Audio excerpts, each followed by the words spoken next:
네, 안녕하세요.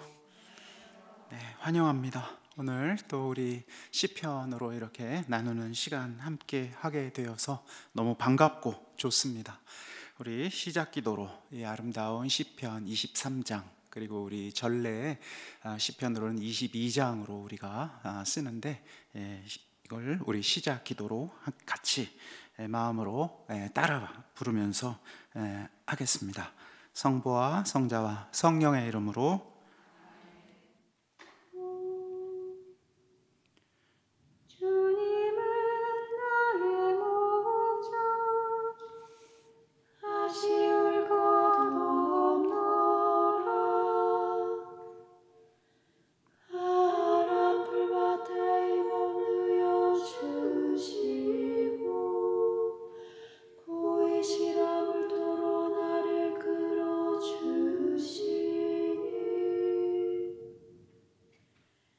내 영혼 시시하게 생기도다라. 주께서 당신 이름 그 영광을 위하여 고된 살지름길로 날 인도하셔서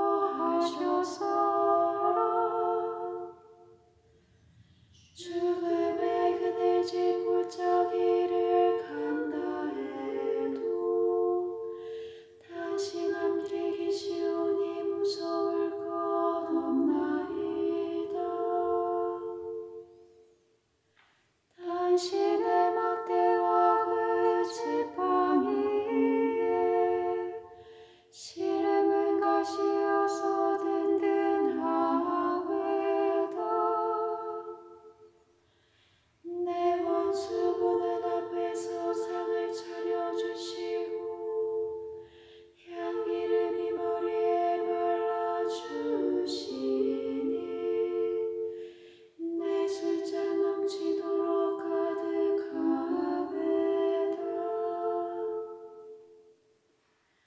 난 평생 은총과 복이 이 몸을 따르리니 오래오래 주님 궁에서 사오리다.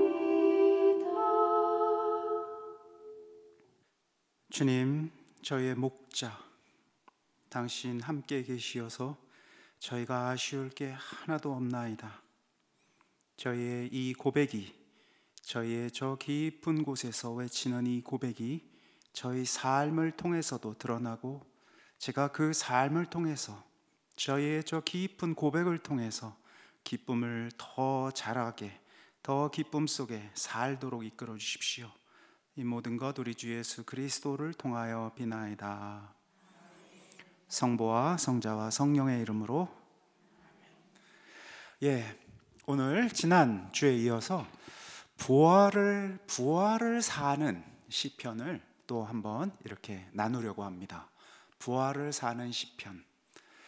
부활 신앙, 부활의 시선으로, 부활의 체험으로, 부활 믿음으로 온 세상을 바라보고 또 온 세상을 살아내는 것, 이게 지금 우리 믿는 자들의 삶의 태도이고, 또 믿는 자들은 누구냐? 그것은 부활의 시선으로 세상을 마주하고 살아내는 사람들이다. 이게 우리 또 정체성이거든요. 그 정체성을 정말 잘 드러내고 있는 또 한 시편을 이렇게 좀 나누려고 합니다. 그래서 이 시편은 정말 유명한 시편일 뿐만 아니라 많은 사람들이 제일 좋아하는 시편 하면 이렇게 꼽는 시편이라고 할 정도로 시편 23장은 정말 우리가 좀 잘 익숙하게 듣는 시편이고, 또 노래로도 잘 알죠. 주님은 나의 목자 하고 우리가 많은 경우에 노래로 부릅니다. 그래서 오늘 이 시편을 조금 새겨보려고 합니다. 그리고 이 시편에 담긴 의미를 조금 이해하기 위해서 도움이 되는 몇 가지들을 제가 좀 설명을 좀 나누려고 합니다. 시편은요, 특별히 23장 시편은 한마디로 구약 전체에서 반복되는 가장 중요한 테마, 주제를 딱 듣고 거기에 대한 인간의 반응입니다. 시편을 나누면서 제가 첫 번째 시간에 나눈 게 토라라고 하죠. 하느님의 율법, 하느님의 말씀, 이스라엘 백성이 하느님으로부터 받은 이러하게 살아라, 내가 너에게 이렇게 사랑을 했다 하는 그 많은 말씀을 요약을 하면 두려워하지 마라. 내가 너와 함께 있다. 내가 너의 하느님이다. 이렇게 우리가 요약을 할 수가 있거든요. 두려워하지 마라. 너는 참 작은 민족이고 이렇게 막 짓뭉개지기 쉬운 그런 존재들이지만 세상이 보기에는 그러나 내가 너의 하느님이다. 이게 지금 전체 우리 구약을 요약한다라고 얘기를 할 수가 있어요. 시편은 오늘 23장은 어떤 내용이냐면 예 주님 제가 두려워하지 않겠습니다. 당신이 나와 함께 있기 때문입니다. 이 우리 편의 응답이라고 할 수가 있어요. 두려워하지 마라. 내가 너와 함께 있겠다라는 하나님의 그 말씀에 대해서 우리가 두려워하지 않겠습니다. 당신이 나와 함께 있기 때문입니다 하고 응답하는 내용이거든요. 그래서 오늘 그 응답이 우리 너무나 익숙한데 그런 응답을 듣는 게 그 응답이 우리의 몫이라는 것 사실이 익숙한데 실제적으로 구체적인 우리 삶 안에서 어떻게 어떤 빛깔로 나올 수 있을까? 오늘 그 이야기를 이 시편 23장을 통해서 좀 해보겠습니다. 먼저요, 주님은 나의 목자 이렇게 시작을 해서 이때 이 주님은 우리가 여기서 지금 한글로 이렇게 써 있지만 읽을 때 우리가 저 한글을 읽지 않습니다. 읽어서는 안 돼요. 그것은 주님이라고 우리가 보통 읽습니다.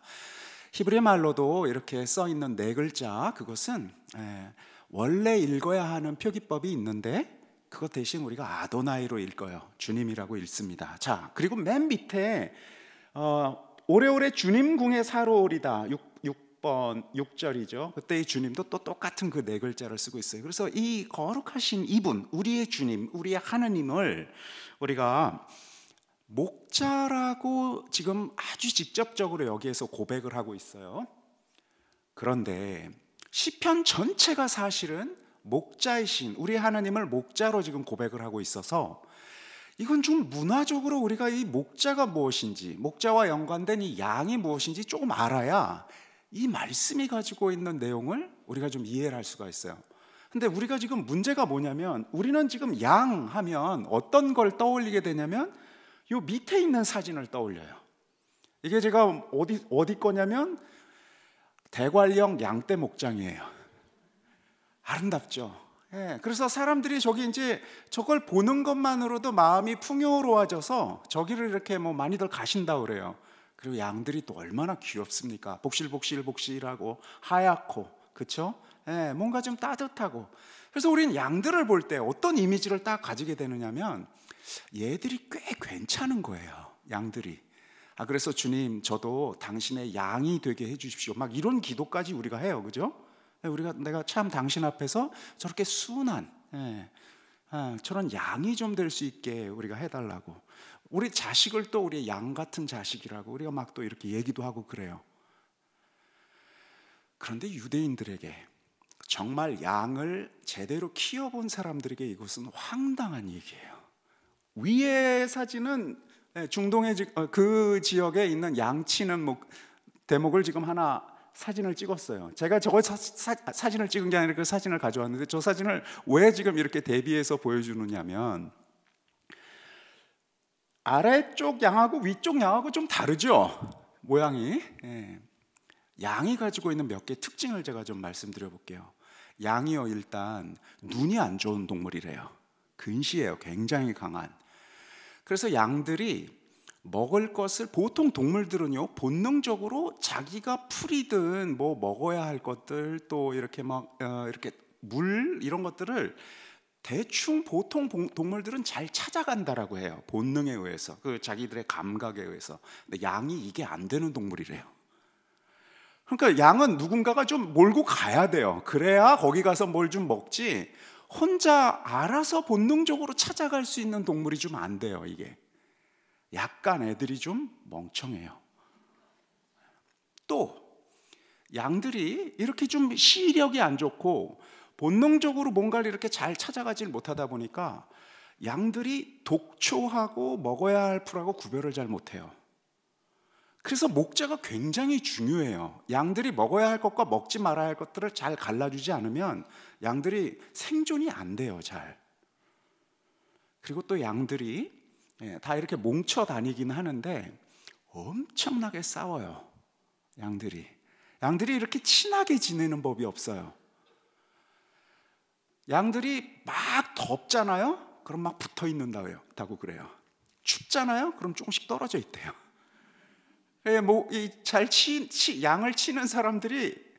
양을 치는 사람들이 가지고 있는 가장 큰 욕이 뭐냐면, 야, 양 같은 인간아, 이렇게 부른다라고요. 중동에서도 지금 똑같은, 제가 찾아보질 못했습니다만 중동 언어로 걔 어때? 양 같은 애야. 그러면 우리 식으로 하면 XXX 같은 사람이야, 이런 욕이 된다라고 해요.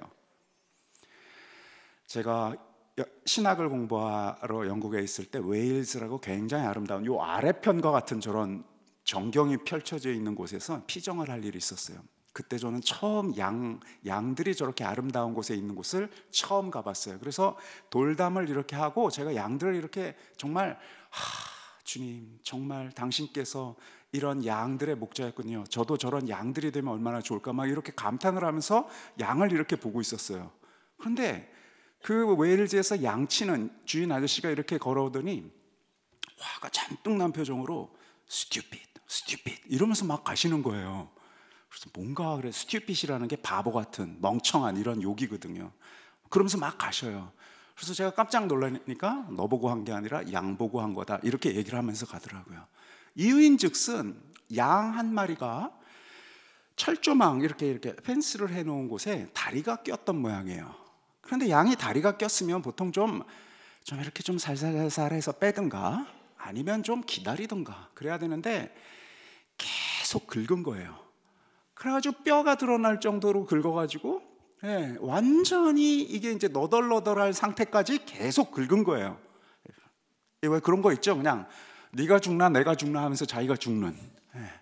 그러니까 이제 그 양을 지금 치는 목자 입장에서는, 야, 이 바보 같은, 정말 화가 나가지고 그 지나가는 그런 길이었어요. 양들이 그런 거예요. 양들이 그렇게 고집스럽고 제대로 혼자 살기에 좀 굉장히 무능력하고 잘 뭘 못 보고, 그리고 더럽대요. 보통 동물들이 좀 이렇게 이렇게 씻기도 하고, 생각보다 돼지라는 동물도 깨끗한 걸 훨씬 좋아한다는데 양들은 그게 없대요. 너무너무 더럽대요, 애들이. 그리고 더러워도 아무 아랑곳하지 않고, 뭐 이런. 지금 그게 양과 함께 살았던 사람들이 양에 대해서 가지고 있는 팩트예요. 근데 우리는 지금 양을 모르잖아. 이런 사진으로만, TV로만 보다 보니까 양과 목자 그럼 뭔가 좀 포근하고, 양이 좀 이렇게 목자를 잘 따를 것만 같고, 뭔가 이렇게 좀 관계가 좋을 것 같은데, 실은 양과 목자의 이미지를 통해서 우리가 지금 배워야 할 것은 이렇게 고집스럽고, 이렇게 말 듣지 않고, 이렇게 철저하게 정말 그냥 상처 나면 끝까지 그냥 갈 때까지 가버리는 이런 존재를 계속해서 돌보고 있는, 살려주고 있는 존재, 이게 지금 목자인 거예요. 이 관계가. 맨 밑에 이사야서 53장 6절을 제가 이렇게 가져왔는데, 이거 말고도 많아요. 양들이 어떤 존재인지를 보여주고 있는, 진짜 양들이 어떤 존재인지를 보여주고 있는 구약의 성경 구절들이, 우리는 모두 양떼처럼 길을 잃고 저마다 제 길을 따라갔지만 주님께서는 우리 모두의 죄악이 그에게 떨어지게 하셨다. 이 앞부분이 중요해요. 양들이 이렇게 길을 잘 잃어요. 그래서 길 잃은 양을 자꾸 주님께서 찾으러 다니시는 거예요. 고집도 세고 가야 할 곳 안 가야 할 곳 잘 모르고 막 가는 거예요, 양들이. 그러면 목동이 어떻게 양을 쳐야 될까? 우리가 지금 보면, 당신의 막대와 그 지팡이의 씨름은 가시여서 든든하외다. 이게 약간 좀 해석이 그렇지만, 요 오른쪽이 지금 우리 성경 해석이에요. 이게 훨씬 직역을 해서 시적으로 안 하고 직역을 했는데, 당신의 막대와 지팡이가 저에게 위안을 줍니다. 이게 굉장히 역설적이에요. 막대와 지팡이는 양치는 사람들이 쓰는 도구예요. 워낙에 이 양들이 관리가 잘 안 되다 보니까 작대기들이 좀 필요한 거예요. 때를 이렇게 툭툭툭툭 쳐서 이쪽으로 몰고 가야 돼요. 안 그러면 사방 팔방으로 흩어져서 길을 잃고 못 찾아와요, 양들이. 또 보통 뭐 강아지들은 어디 가면 또 막 멀리서도 이렇게 찾아오잖아요. 얘들은 그게 안 돼요.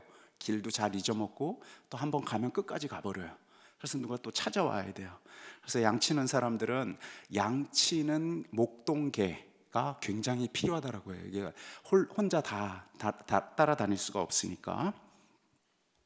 그래서 지금 목자와 양이라는 이 관계가 이런 의미에서 목자구나 하고 우리가 좀 이해할 필요가 있어요.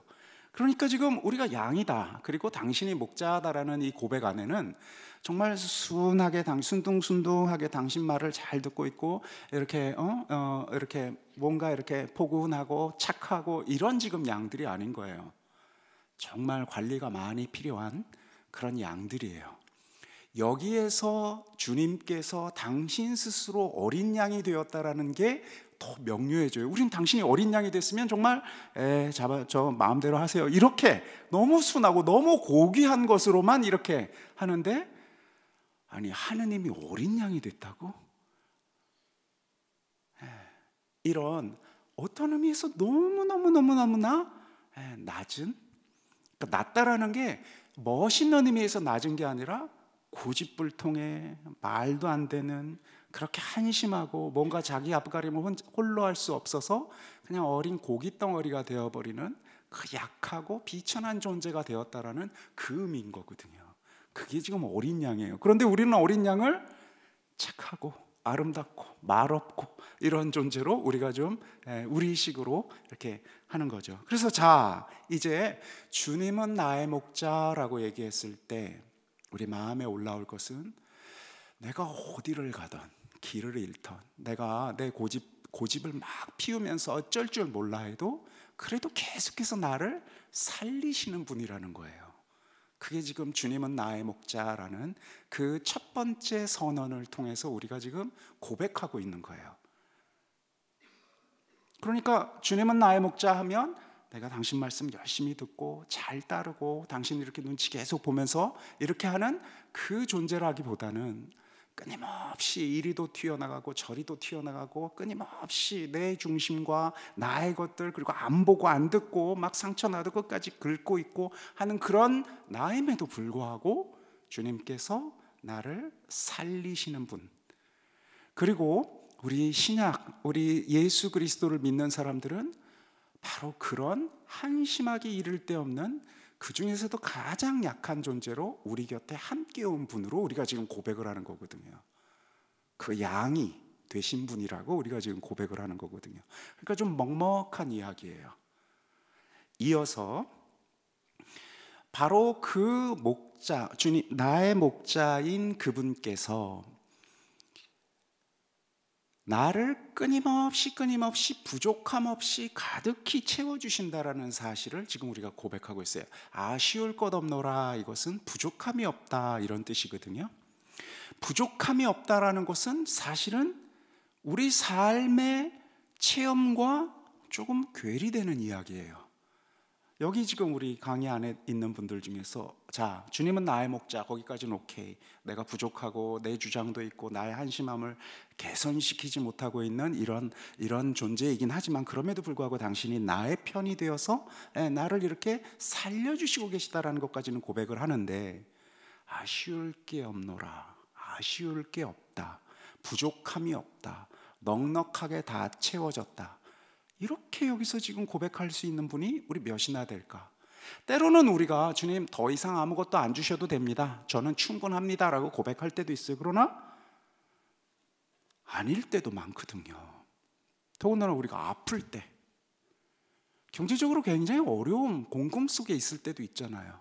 유대 이스라엘 민족들은 유배당했을 때도 있어요. 그리고 정말 참혹하게 어떻게 수습이 안 되는 그런 막다른 길에 우리가 놓일 때도 있었단 말이에요.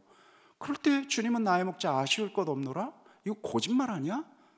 거짓말이잖아요. 아쉬울 게 왜 없어? 주님은 나의 목자, 그래서 제 아쉬움을 빨리 채워주소서, 이렇게 우리가 고백해야 할 것만 같은데, 주님은 나의 목자, 아쉬울 것 없노라라고 지금 시편에 노래하고 있어요.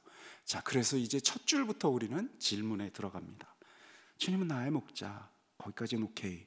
그런데 아쉬울 게 없나? 내가 정말 부족함이 없나? 우리 묻게 돼요.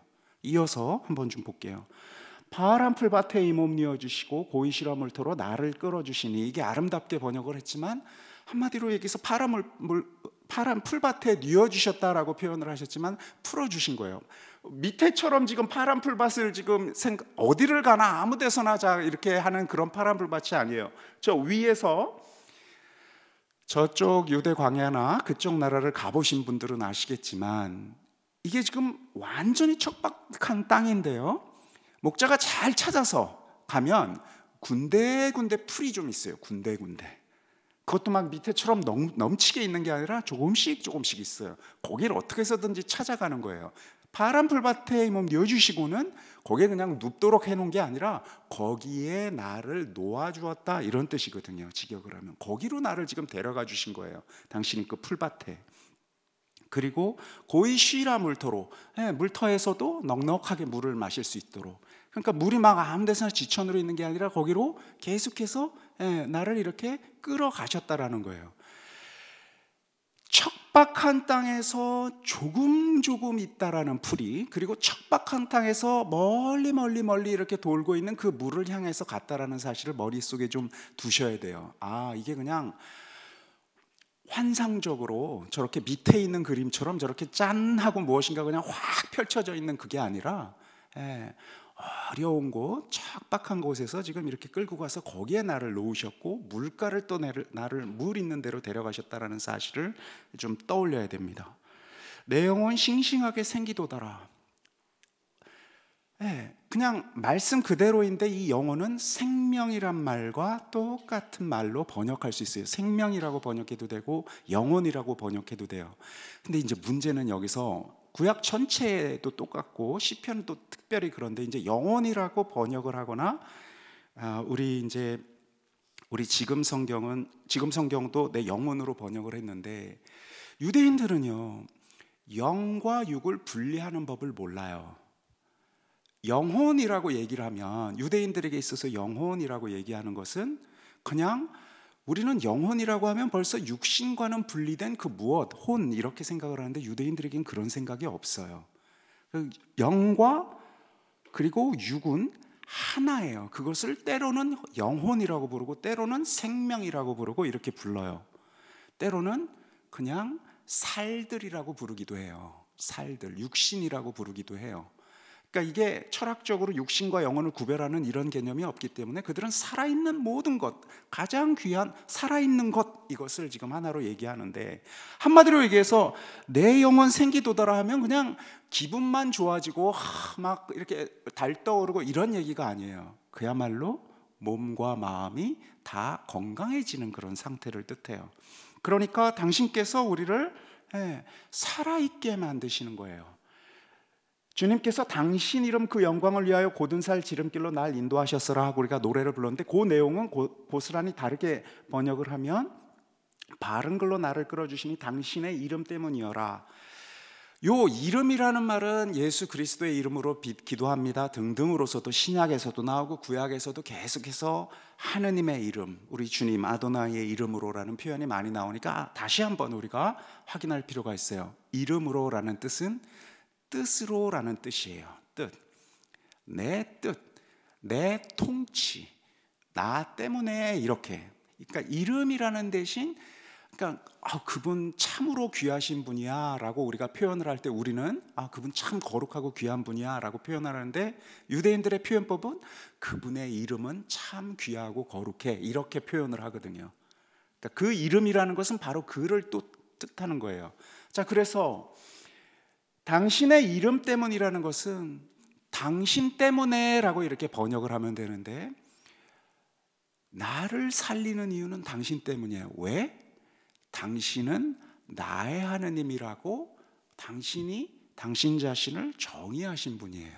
그래서 나를 살리는데, 그것은 나를 살리는 바로 이 나의 하느님 당신을 위해서이기도 한 거예요. 그러니까 저 사람 좀 잘 되게 해줘. 왜? 나랑 같은 사람이잖아. 내 편이야. 내 자식이야. 나야. 저 사람을 나 본듯이 좀 해줘. 이렇게 우리가 표현할 때와 똑같이 당신이 나를 살게 하시는 것은 나만이 아니라 나의 하나님 당신이기도 하기 때문입니다. 당신과 내가 지금 같이 있습니다. 같은 자리에 있습니다 하고, 그렇게 당신이 나를 그토록 사랑하고 함께 하십니다라는 지금 고백이거든요. 계속해서 지금 1절에서 3절까지 한 말씀은 굉장히 따뜻하고 아름다운 말씀인데, 다시 한번 우리에게 깊은 질문을 던져요. 정말로 당신께서 나에게 이 부족함이 없이, 아쉬움이 없이 모든 것을 주셨는가? 이 질문이에요. 이 질문을 좀 품어보세요. 부활을 노래하기 위해서는 이 질문을 지금 우리가 품고 있어야 돼요. 이 질문에 대한 답이 부활을 사는 신앙의 핵심이에요. 주님께서 나를 아쉬움 없이 만들어 주시고 계신가? 아쉬움 없이 나를 지금 채워주고 계신가? 이 질문을 진지하게 솔직히 물어봐야 돼요, 스스로에게. 정말 나는 아쉬움 없나? 정말 나는 더 이상 당신께, 주님 제가 조금 더 필요합니다, 주님 제가 조금 더 당신의 사랑이 필요합니다 라고 말할 게 없나? 물어야 돼요. 이 진지한 질문이 꼭 필요해요. 이 진지한 질문 앞에서 우리가 예라고 진지하게 응답할 때 이제 부활의 신앙을 우리가 살 수 있기 때문에 그래요. 그래서 당장 너무 성급하게 예 주님 제가 아쉬울 게 없어요 라고 넘어가지 말고, 나는 지금 정말로 아쉬울 게 없는 존재인가 한번 물어봐야 합니다. 이어서 4절과 5절은요 조금 결을 달리하면서, 그러나 이제 1절에서 3절까지 얘기했던 그 내용을 더 풍부하게 설명하고 있어요. 두 가지 이미지를 통해서 하고 있습니다. 죽음의 그늘진 골짜기를 간다 해도 당신 함께 계시오니 무서울 것 없나이다. 당신의 막대와 그 지팡이에 시름은 가시여서 든든하외다. 죽음의 그늘진 골짜기, 깊은 어두움을 내가 지날지라도 당신께서 함께 계시니 재앙을, 이게 지금 우리 성경 이게 직역을 하면 그래요. 재앙을 무서워하지 않나이다. 당신의 막대와 지팡이가 나를 위로하나이다. 이렇게 지금 시편은 노래해요. 당신께서 하염없이 나에게 무엇인가를 채워주시는데 아쉬울 게 없다라는 그 의미가 무엇인지 이 4절과 5절이 조금 더 설명해 주고 있는 셈이에요. 아쉬울 게 하나도 없으면 정말 이제 죽음의 골짜기가 없어져야 돼. 죽음의 골짜기에 빛이 쫙 내려서 더 이상 내 삶 안엔 재앙이 없어야 되는데, 이거 보니까 4절에서 이야기하는 건 아직도 죽음의 골짜기가 이렇게 아쉬울 것 없는 내 곁에 있다라는 사실을 지금 이야기하고 있어요. 그런데 문제는 그렇게 죽음의 골짜기, 깜깜한 어둠, 그리고 그 재앙들이 내 곁에 있어도 내가 무섭지 않다라는 것, 이게 지금 아쉬울 게 없다라는 말의 정체를 조금 더 설명해 주고 있어요. 그러니까 나는 아쉬울 게 없어요 라는 지금 표현을 하면서 시편에 노래하는 자는 너무나 아쉬울 게 많아요. 그냥 아쉬운 정도가 아니라 죽음의 골짜기, 깜깜함, 지금 어둠이에요. 답이 안 보이는 거예요. 어디로 가야 할지 모르겠는 거예요. 내가 무엇을 해낼 수 없는 지금 그런 깜깜한 상태에서 내가 이제 두렵지 않나이다 하고 당신의 현존을 고백하고 있어요. 당신은 어디 계신 거예요? 이때 당신이 지금 어디 계신 거예요? 라고 이제 우리는 한 걸음 또 물어야 돼요. 첫 번째는 나는 정말 두려울 게 없나? 라고 물었다가, 아쉬울 게 없나? 라고 물었다가, 이제 이 어둠의 골짜기, 이 깜깜한 곳을 걷는데도 나 두렵지 않다라고 하니 당신은 어디 계신가요? 라고 우리 지금 또 이제 묻게 돼요. 이제 한 걸음 더 질문을 하게 돼요. 깜깜한 곳에서, 이 까만 곳에 빛은 어디 있습니까? 라고 이제 또 우린 질문을 담게 돼요. 이 노래를 하면서 지금 그러는 거예요. 이어서 조금 더 보겠어요. 내 원수 보는 앞에서 상을 차려주시고 향기름 이 머리에 발라주시니 내 술잔 넘치도록 가득하외다. 술잔은 지금 기쁨을 상징하는 그 도구예요. 우리를 기쁘게 만드는, 그러니까 원수의 앞이에요. 원수가 지금 사라지고 없어지고 그런 게 아니라 원수의 앞이에요. 원수가 내가 지금 딱 같이 같은 공간 안에서 지금 같이 있어요. 원수가 사라져서, 원수가 다 바스러져서 없어져서, 원수가 없어져서 내가 이제 기쁩니다가 아닌 거예요. 원수의 바로 앞에서 지금 이런 일이 일어나고 있는 거예요. 깜깜한 어둠 속에서 지금 내 술잔, 내 기쁨이 지금 가득 차는 거예요. 한번 생각해 보세요. 보통 원수와 함께 하면요, 기쁠 수가 없어요. 원수가 좀 없어져야 기쁘죠. 왜 우리도 그럴 때 있잖아요. 정말 힘든 사람들 있죠. 꼭 원수라고까지 이렇게 우리가 이름 붙이기는 좀 그렇잖아요. 그럼에도 불구하고 같이 있을 때 있는 것 자체만으로도 힘겨워요. 힘겨운 사람들이 있어요. 사람만이 아니라 어떤 조건들 있죠. 같이 있을 때 저런 조건이 내 앞에 있을 때는 아무리 좋게 생각하려고 해도, 아무리 내가 마음을 다시 잡으려고 해도 근육이 굳고 어찌할 바를 모르겠는 두려움이 나를 휩싸일 때가 있어요. 여러분은 뭘 두려워하십니까? 저는요, 닭고기 같은 거 잘 먹는데 제가 살아있는 닭을 무서워해요. 우스꽝스럽죠? 돌아다니는 애들이 너무너무 힘들어요. 그걸 이제 전문 용어로는 알렉트로포비아라고 해요. 그게 그런 게 있어요. 그런 병이라고 표현을 해야 되나? 이런 두려움을 가지고 있는 사람이. 그래서 제가 시골길을 갓길로 다니질 못해요. 차가 오거나 말거나 가운데로 다녀야 돼요. 닭들이 어디서 이렇게 나올지 모르니까. 여하튼 웃기죠. 그게 굉장히 웃기는 일인데, 사람의 두려움이란 이렇게 웃기는 거예요. 남들이 보기에는. 왜 그래 저거. 제가 수련원에 들어가서 우리 광구장 신부님 면담을 이제 오셔가지고 하는데, 그래 어려움 없나? 그래서 이런 것도 잘 지내고 하는데, 제가 닭을 무서워합니다 그랬더니 이분이 심리학자였어요. 지금도 심리학자시고 훌륭하신 분이라는 걸 전제로 하고 지금 말씀드리는 거예요. 그래 닭을 무서워해? 예, 그래서 어떻게? 그래서 닭을 보면 제가 근육이 굳고 어찌할 바를 모릅니다. 그리고 땀도 나고 패닉이 됩니다. 한마디로 이랬어요. 그래서 실습 같은 거 갈 때 닭들 있는데 이런 데 가는 게 제가 어렵습니다. 막 이런 얘기를 했어요. 그랬더니 한참을 들으시더니 그 유명하신 심리학자가 그래 이근상 형제, 다음엔 말이야, 닭을 만나면 발로 뻥 차라. 발로 뻥 차라고 그러시더라고요. 심리학자의 진단이, 처방이 발로 뻥 차는 거였어요. 제가 닭을 만나서 발로 뻥 찰 정도가 되면 두려워하겠어요? 그게 말이 됩니까? 그래서 제가 그때 어른들이라고 모든 것을 다 아는 건 아니구나 하는 걸 그때 이제 알았어요. 어찌되었건 제 조카도 그렇더라고요. 한참 꼬맹이인 조카가 큰아빠가 닭을 무서워한다 그랬더니, 닭을 무서워해 큰아빠? 발로 차! 이러더라고요. 그래서 내가 그 얘기를 정말 옛날에 한번 들었는데 너한테 또 듣는구나 이런 생각을 했어요. 그런 거예요. 우리의 두려움, 우리의 원수 앞에 섰을 때 나 자신은 그게 너무 힘들어요. 그거는 얼마나 힘들까 하는 그 이유들을 내가 다른 사람한테나 나 자신에게나 알고 모르고 이게 아닌 거예요. 그냥 힘든 거예요. 그 원수 앞에 있을 때 당혹스러움이 있는 거예요.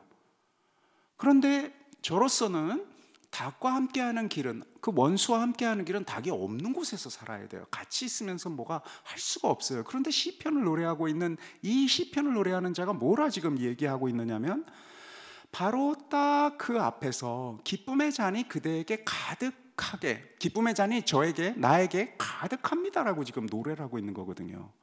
그러니까 이게 굉장히 일상적으로 맨날 우리가 지금 마주하는 내 마음의 움직임과는 거리가 있는 거예요. 이게 원수랑 있는데 뭘 기쁨이 가득 차요.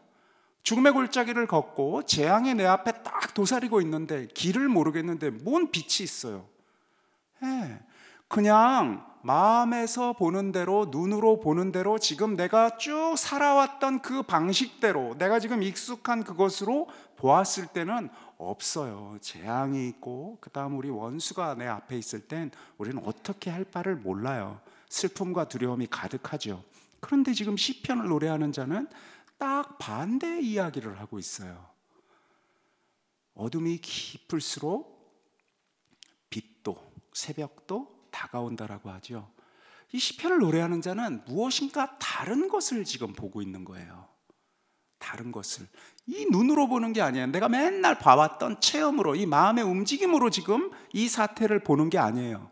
뭔가 다른 것으로 지금 보고 있어요. 그래서 주님은 나의 목자, 아쉬울 것 없노라라는 말이 이제 조금 더 분명해져요.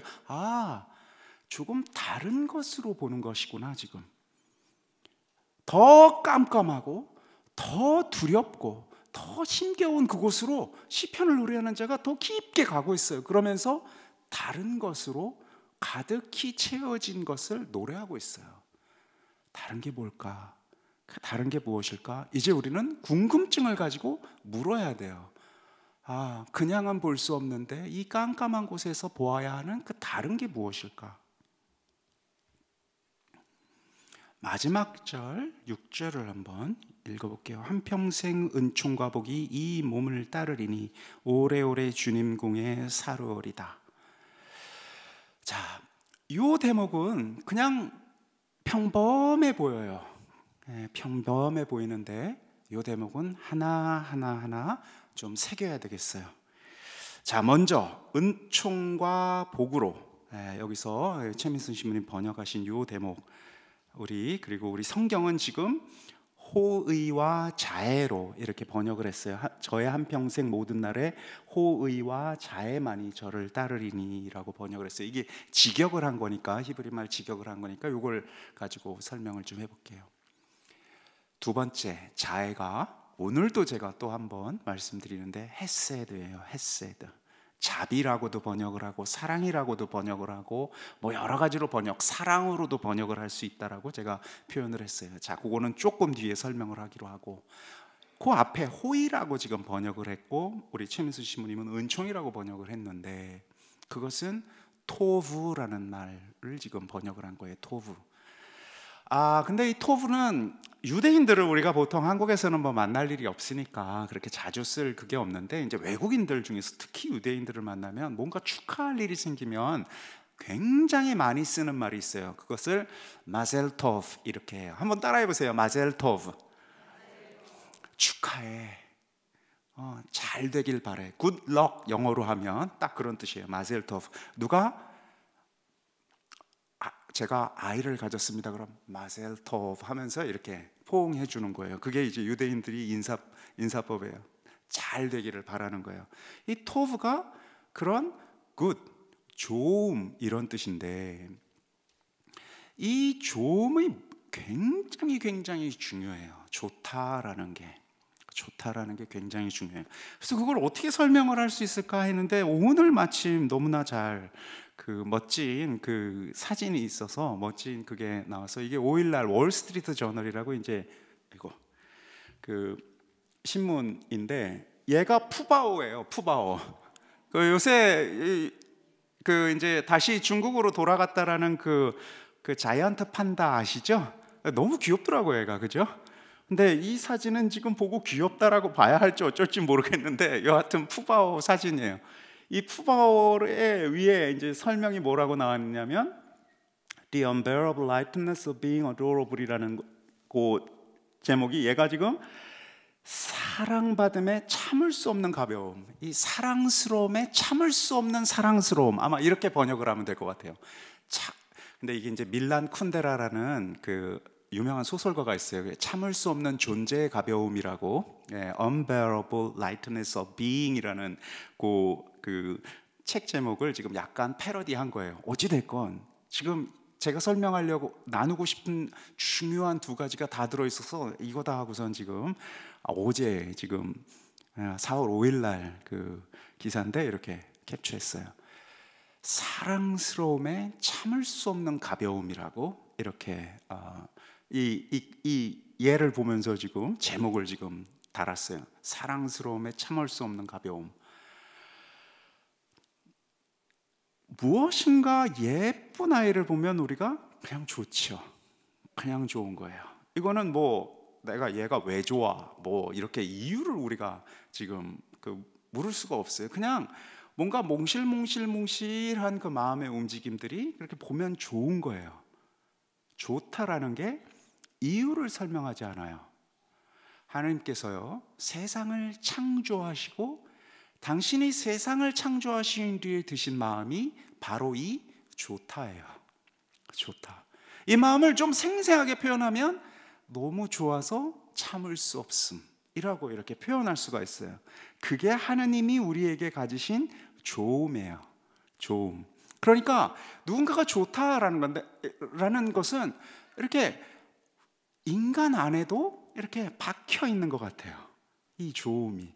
그리고 이게 또 중요한 하나의 이 그 단어가 참 어쩌면 이렇게 이 신문이 굉장히 이렇게 자본주의자들이 보는, 그러니까 이렇게 마음이 몽글몽글한 사람들이 본다라기보다 굉장히 돈을 지금 쫓는 사람들이 보는 신문인데도 인간 안에는 이게 다 있는 거예요. 이 가벼움이 좋다라는 게 참 가벼워요. 이 좋다라는 마음이. 그래서 쉽게 날아갈 수가 있는데 또 쉽게 우리 안에 훅 하고 어느 순간 들어오면 우리가 그것을 어떻게 대처하기 힘들 정도로 이 좋음이라는 게 참 가벼워요. 그냥 들어오는 거예요. 너무나 가벼우니까 이렇게 빈틈으로 슉 하고 들어와 버린 거예요. 이게 좋음이에요. 이 좋음이요, 하나님에게도 있고 또 누구에게 있을까요? 우리에게 와 있어요. 이 좋음을 표현할 수 있는, 이 그냥 좋다라는 이 가벼움을 표현할 수 있는 가장 멋진, 지금 멋지다, 또 이 좋음이 지금 가장 잘 설명해 주고 있는 대상이 하나 있어요. 그게 무엇이냐면 성령이에요. 성령의 견딜 수 없는 가벼움이라고 이야기하고 싶어요. 제가 지금 배경을 하늘로 이렇게 뭉게뭉게한 그 구름으로 이렇게 했는데,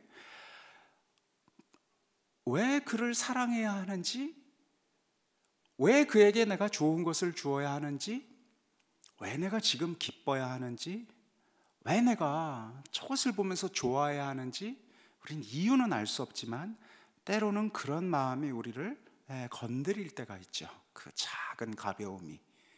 이것을 우리는 성령의 움직임이라고 고백해요.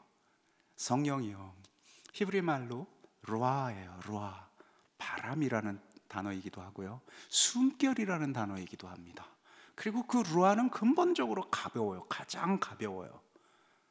그러나 그 루아가 사람을 살게 하죠. 그 숨결이 들어와서 우리가 살아요. 하나님께서 루아를 불러주셔서 우리 코로 루아를 넣어주셔서 우리가 살게 되는 거거든요. 그런데 우리가 이렇게 가볍고 몽실몽실한 이 가벼운 사랑, 견딜 수 없는 이 정말 저항할 수 없는 그 사랑스러움의 마음들이 그 마음들이 우리 안에 있죠. 그런데 우리가 만약 그런 마음으로 세상을 살면 이 풍진 세상, 이 쉽지 않은 세상을 우리가 살 때 좀 쉽지가 않아요. 그래서 우리가 그런 이 가벼운 마음들을 어떻게 해서든지 단단하게 닫아놓고 이 세상을 살기 위해서는 또 단단한 계획들, 마음을 다 잡죠. 내가 함부로 여기서 지금 마음을 툭 열어놓으면, 대책 없이 열어놓으면 그 다음에 이제 또 수습이 안 되잖아요. 이런저런 생각들이 우리를 가득 채워서 이렇게 가벼운, 어디로든 날아갈 수 있고 어디로든 이렇게 풀 수 있는 이 좋음, 이것을 우리가 있는 그대로 나 자신도 못 느끼고 사람에게 나누는 것은 더더군다나 못해요. 그래서 우리가 이 가벼움, 이 선함, 이 좋음, 이 견딜 수 없는 그저 그냥 좋은 마음으로 가득 차 있는 이것을 우리가 저리 가, 안 돼. 내 지금 내 사는데 나 뭐 상처도 많고 너 지금은 이런 세상을 살 수가 없어라고 이렇게 밀쳐놔요. 물론 이제 무해한 아기들, 이렇게 곰 같은 애들, 이런 애들 보면 이제 그 마음이 조금씩 조금 삐져 나오기도 하지만 당장 내 옆에서 사는 어른들, 말해야 되는 이 사람들하고는 내가 이런 마음을 그냥 올라온다 하더라도 빨리 눌러놓지. 아니야 하고 눌러놔요. 그런데 주님께서 우리를 사랑한다라는 것은 딱 이 마음을 가지고 지금 사랑을 하는 거예요. 그러니까 굳이 용서를 한다든지 굳이 뭘 내가 이렇게 하는 게 아니라 그냥 참을 수 없는 거예요. 견딜 수 없는 이 가벼운 바람이 터져 나와서 우리를 이렇게 사랑하시는 거거든요.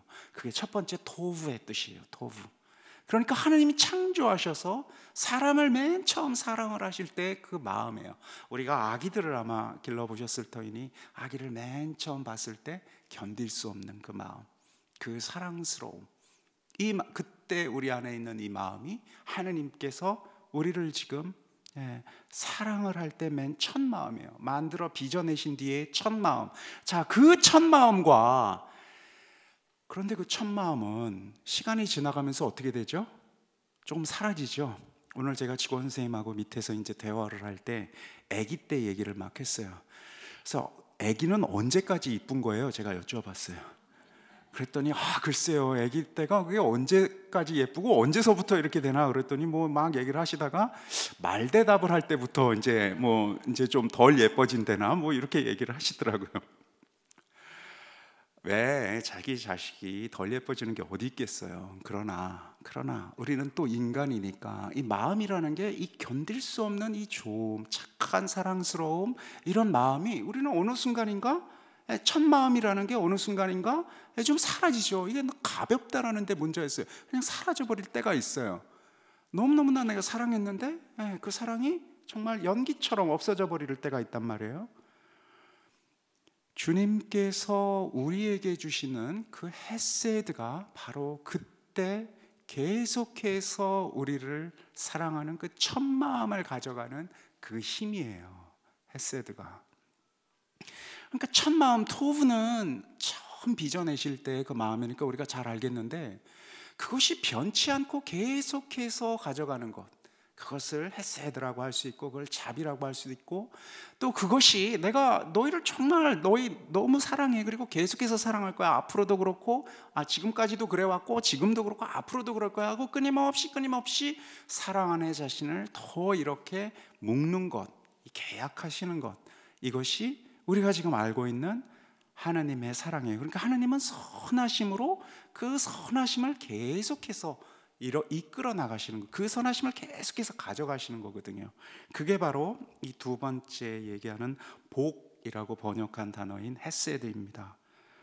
그래서 이것을 우리는 또 자비라고 번역을 할 수도 있고요, 뭐라도 번역을 할 수 있는데, 근본적으로는 이렇게 사랑스러운 마음을, 사랑스러운 그 대상이 얘가요 갑자기 공룡이 돼서 식인을 하기 시작했다 치자고요.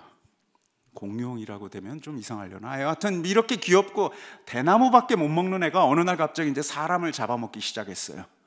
그래서 막 여기에 이제 막 피가 줄줄줄 흐르고 있어요. 그러면 정말 사랑스러워서 견딜 수 없을까? 아니죠. 우린 빨리 저거 총으로 쏴서 죽여야 한다라고 할 거예요. 맹수가 됐으니까. 저렇게 이쁜 애가 갑자기 이제 맹수가 됐으니까. 그런데 헤세드는 뭘 의미하느냐면, 그렇게 실로 사람이 사람을 죽이고 더 죽이고 또 죽이는 그 참혹한 짓을 하는 짓이 계속해서 반복되고 있음에도 불구하고 맨 처음 가졌던 그 사랑을 더 깊이 용서하고 또 용서하면서 간직하는 거예요. 지금 그게 지금 하나님이 가지신 은총과 복이라고 지금 번역을 해서 이게 다 담길 수가 없는 그 자비이고 헤세드예요. 바로 그 하나님의 그 토브와 헤세드를 통해서 읽어볼게요.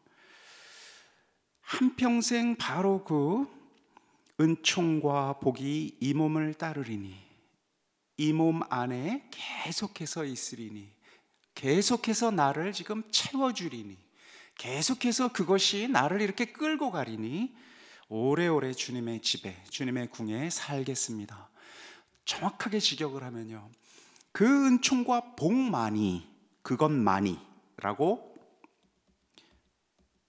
번역을 할 수도 있어요. 이게 이제 호의와 자애만이라고 이렇게 표현했는데, 또 이 히브리 말로 되어 있는 것을 보면 요 만이라고 해석되는 요 부분을 정말로라고 해석을 할 수도 있어요. 참으로 은총과 복만이, 참으로 호의와 자애만이, 이렇게. 그러니까 참으로라고 강조를 하고, 호의와 자애만이 아니라 판단과 그래도 뭐 좀 가르침과 기타 등등도 좀 해줘야 할 것 같은데 그게 아니라 오로지 정말 그 와중에, 이 와중에도 오로지 호의와 자애만이 나를 이렇게 지탱하실 것이다라고 지금 고백하고 있어요. 그리고 영원히, 오래오래라고, 그 다음 또 일생토록이라고 번역한 대목은 영원이에요. 그냥 끝이 없는 거예요. 끝이 없이 내가 주님 궁에, 주님의 집에 살겠노라고, 주님의 통치 안에 있겠노라고, 주님의 마음 안에 있겠노라고 지금 고백을 하고 있어요.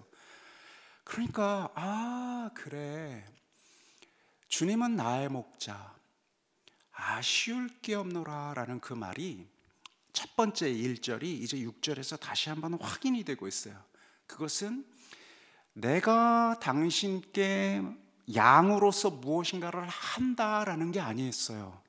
그렇잖아요. 양이 어떤 동물인지 우리가 지금 잘 알고 있다라는 전제하에서 양은 자신의 본능대로 지금 뭐 자기 뜻대로 막 찾아가고 고집스럽고 막 그렇게 하는데, 오로지 당신이 가지고 있는 그 특별한 선함, 토브와 헤세드, 그 자비로 끊임없는 계속되는 사랑, 좋게 바라보는 그 마음으로 내가 아쉬울 게 없는 거예요. 당신의 집안에서 살게 되는 거예요. 당신이 이렇게 나를 계속해서 환대해 주는 곳 안에 살게 되는 거예요. 목자였다가 양이었다가요, 이 집으로 바뀌고 있어요. 참으로 귀한 것은 집안에는 사람이 살지요, 궁에는 사람이 삽니다. 양과 목자의 관계는 일방적으로 그냥 양은 목자로부터 무엇인가를 받기만 하는데, 이제 빛깔이 좀 바뀌어서 이제 그냥 양과 목자만이 아니라 같이 사람이 사는 그 집으로 지금 넘어가고 있어요. 그리고 계속된 호의와 사랑으로 계속해서 함께하고 있는 그 이미지로 지금 넘어가고 있어요. 부활을 산다라는 것은 바로 이 토브, 하나님의 은총과 복, 헤세드를 참으로 고백하는 행위를 뜻해요. 그것을 고백한다라는 것은 무엇이냐면, 주님께서 그럼에도 불구하고, 어찌어찌함에도 불구하고 끊임없이 나의 편이 되어서, 목자가 되어서, 또 이 집을 환영하는, 그 같이 살도록만 하는 집주인이 되어서, 같이 주인이 되도록 환호하는 당신 때문에 우리가 계속해서 부족함이 없는 삶을 살게 되리라, 이리 지금 노래하고 있어요. 그래, 그러면 뭐 맘대로 살자, 그냥 엉망진창으로 살아도 이제 아무 상관이 없겠다. 정말 맞아요. 마음대로 살아도, 엉망진창으로 살아도 주님의 호의와 복은, 자애는 사라지지 않아요. 몇 번 그렇게 한번 해보세요. 마음대로 엉망진창으로. 그럼에도 불구하고 주님께서 끊임없이 나를 당신의 그 변함이 없는 선함으로, 변함이 없는 그 마음으로 사랑한다라는 것을 조금 체험하게 되면, 이제 우리는 이렇게 살 수가 있어요. 아무거나 해도 괜찮구나. 내가 이제 그동안 내가 막 꽉 나를 붙잡고 있었던 것들을 내가 어떻게든 좀 해결하고 어떻게 해야 하는 줄 알았더니, 괜찮구나. 다 괜찮은 거였구나. 그거 그렇게 큰 일이 아니었구나. 나를 욱죄었던 깊은 상처, 또 내가 해결해야만 한다라고 철석같이 믿고 있는 이런저런 관계들, 그거 다 괜찮은 거였구나 하고 놓을 수가 있을 거예요. 그 자유, 그때 얻게 되는 가벼움, 그때 얻게 되는 해방, 그것이 우리가 지금 만나게 될 부활이에요. 그러면 우리가 가볍게 살 수 있어요. 정말 참을 수 없는 기쁨으로 가볍게 살 수가 있게 될 거예요. 시편 23장은 그 가벼움을 지금 노래하고 있어요. 주님께서 우리에게 주신 그 사랑을 우리가 고백하면서 또 고백하면서 이 가벼움을, 당신의 사랑을 살아야 되겠습니다. 시편 다시 한번 들으면서 오늘 강의 마침하겠습니다. 주님은 나의 목자, 아쉬울 것도 없노라.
주님, 당신 그 은총과 복 가득히 저희 안에 있음을, 지금 이 순간 있음을 고백합니다.